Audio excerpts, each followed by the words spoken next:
Hello and welcome to Inland Empire Alive, bringing you issues, events, and perspectives from throughout San Bernardino and Riverside counties. I'm David Brady, and on today's show I'll be talking to the hosts of a Star Wars themed podcast that began right here in the Inland Empire and has grown into a thriving community of fans worldwide. That's today on Inland Empire Alive.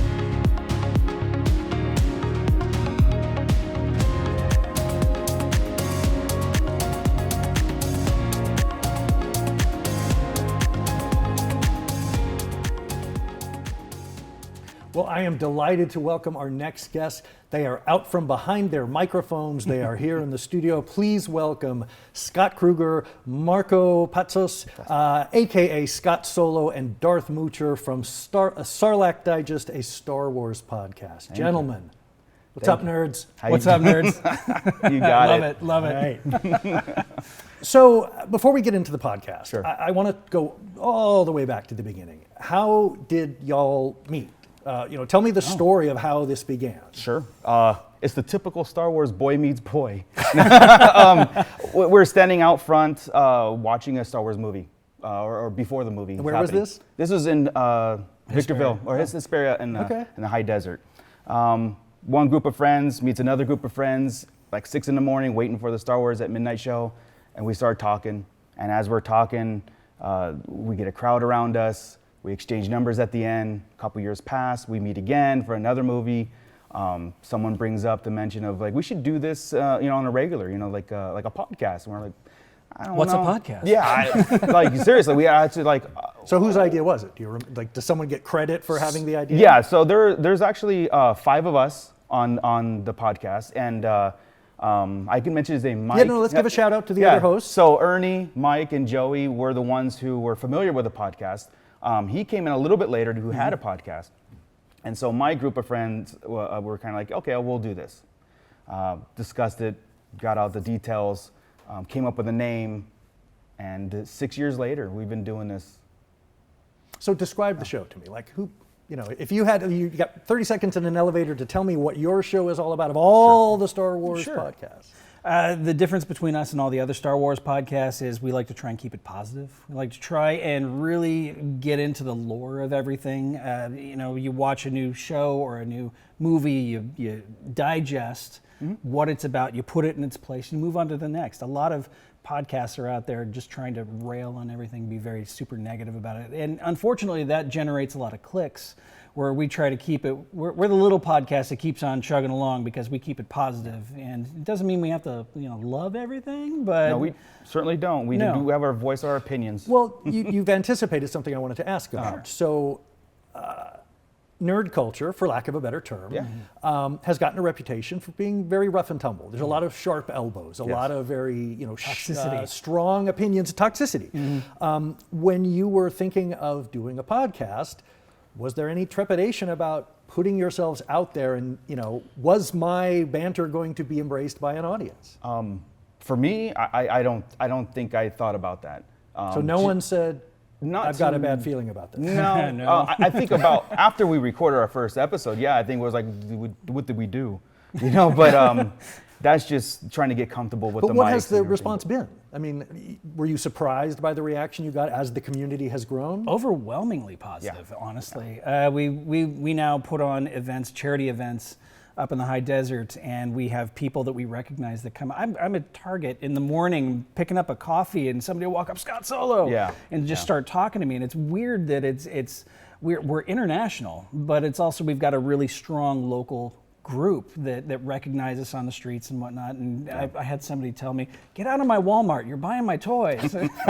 Oh yeah, your competition. Yeah, exactly. Well, I mean, is there something nice about having that local connection that you're heard internationally, but that this was based here in the Inland Empire? Yeah. It started here. It lives here. For the most part, the core group of hosts, are still here. Yeah.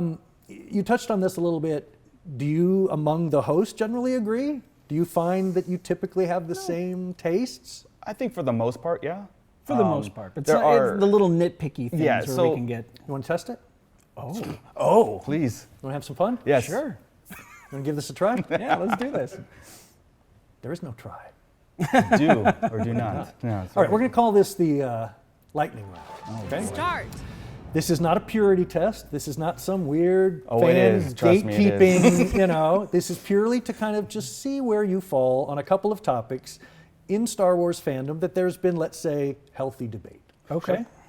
So I'm going to read a series of statements to you. Okay. If it's a question, just each answer the question. Otherwise, it will be a choice between two items. Indicate which of the two you prefer. Are you ready? Yes. Do this. And please, I should remind the audience, as David Letterman used to say, this is only an exhibition. This is not a competition. Please, no wagering. Number one, who shot first? Han's shot only. Han shot only. We're off to a good start. Yeah. Yes. Number two, pod racing or speeder bikes? Speeder bikes. Yeah. Speeder bikes. As, Pod racing as much is as I wizard, but- love pod racing, speeder bikes. Yeah. BB-8 or R2-D2? R2D2. No hesitation. Yeah. Practical effects or CGI? Practical. Practical enhanced by CGI. Interesting. So a tennis ball, but Yeah. Yeah. okay. You're going on a special edition. Never mind. No, I'm That's- not. yeah. No, I'm not. I mean, they had to You got to enhance think the about this lightsaber. next one.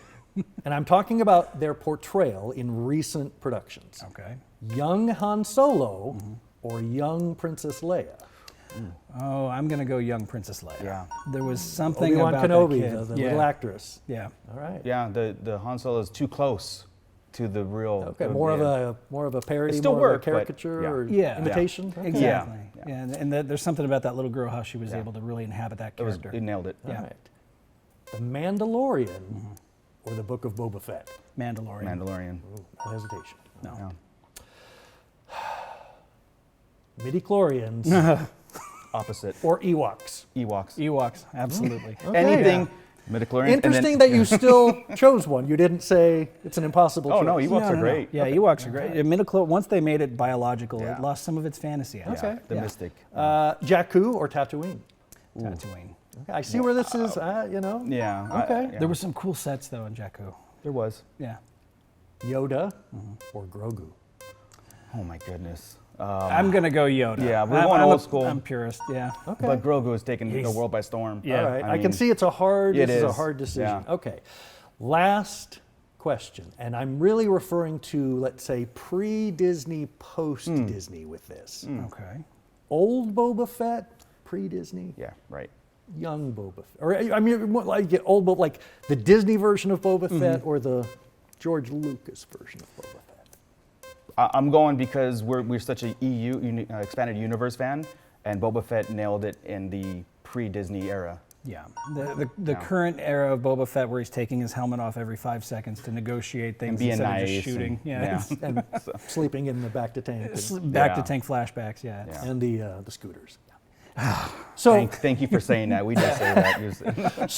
who is? I mean, Game. when you talked about who your audience is for, is it for kids? I mean, I know there's always the question of salty language, and is it a clean rated show? We And- cleaned it up. At the beginning, we just kind of did our thing and didn't You're really care. grown-ups, you Yeah, our audience is primarily our age, and we do a live show, so there's really no editing.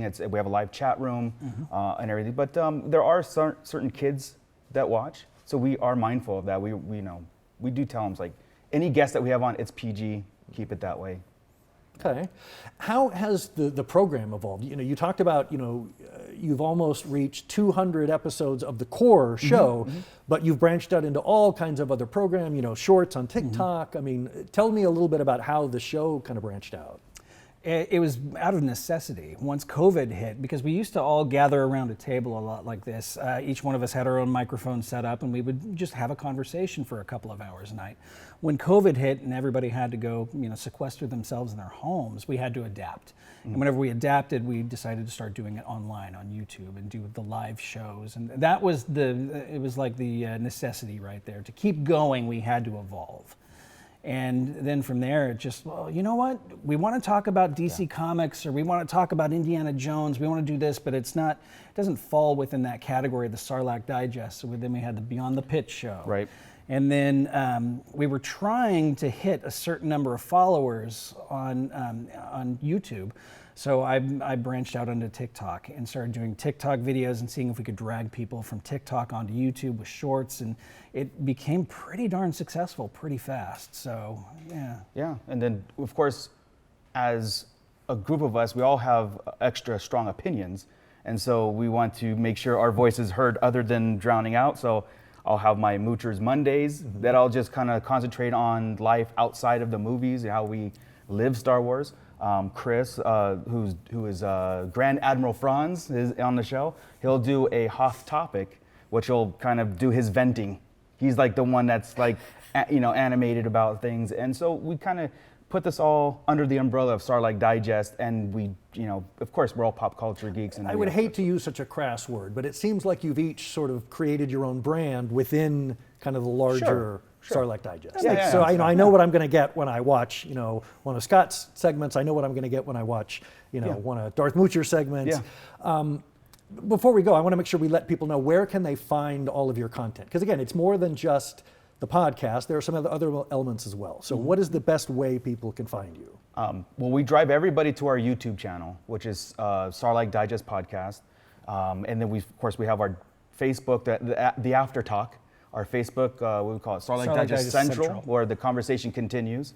We do have our TikTok, our Instagram. Twitter on occasion. Yeah, we try to hit it all, but it all tries to funnel to this visual catalog of our show. How often does new content come out? Daily. I do pretty much. I took a week off just to prepare for this, but yeah, we have a daily drop of 1 minute toy reviews, and then every Wednesday we meet 8 p.m. Pacific time for the main show. Yeah. Is it ever intimidating competing against much younger fans who, have the skills and the drive to want to be on TikTok, 24 hours a day? Oh, sure. There's always a pressure of like, if we don't have content, it's always a pressure of like, we're stagnant. Feed the beast. Yeah, because even though we do a weekly show, before we started doing the TikTok stuff, it was like we're stagnant. We're all trying to come up with something refreshing, and we're trying to make like this one-stop Star Wars news, rumors, theories, everything. I don't know if it's intimidating, but it is something where, like I said, I even told the guys at the beginning, it's all or nothing. It's like, we do this now, we continue a consistency thing, or we just don't do it. And so that drive kind of keeps us every week to get together and do more. Yeah. Can you talk to me about when this fandom hooked you? What was the first piece of media? What was the first story? What was the first experience? I was born in 74, so 1977 rolls around. I'm 3, and I remember Star Wars being the very first movie I ever saw. I mean, just right behind the studio, there used to be a movie theater there where in 80 I saw Empire Strikes Back. I remember going with my family to see it. So, I mean, between that and shopping at the Central City Mall before it was Carousel Mall, and the Mervyn's that was across the street, picking up the little action figures, I was hooked I was the perfect audience, hooked with the little toys and a fantastic movie that was unlike anything anybody had ever seen before. So, Marco? Yeah. Same answer, but it's when I fell in love with Star Wars, it happened a little bit later in the teens, when you just decided, like, you know what, I really like that. Why am I gravitating? Why am I watching it over and over and over? It's not even out in the stores anymore. And it's this thing that's embedded in my childhood, just like... Oh, the dark times. Yeah, like when there was nothing. And we gravitated, not knowing there was another fan out there. I thought I was the only fan, and then it was kind of taboo to even mention Star Wars in high schools and stuff. And then when we latched on and we locked eyes, like Star Wars, that's when you kind of figure out, I've been living like this the whole time, and it's great. Well, congratulations on the success of the program. Thank you. I hope it continues. Thank you so much for being here. Absolutely. This is the way. This is the way.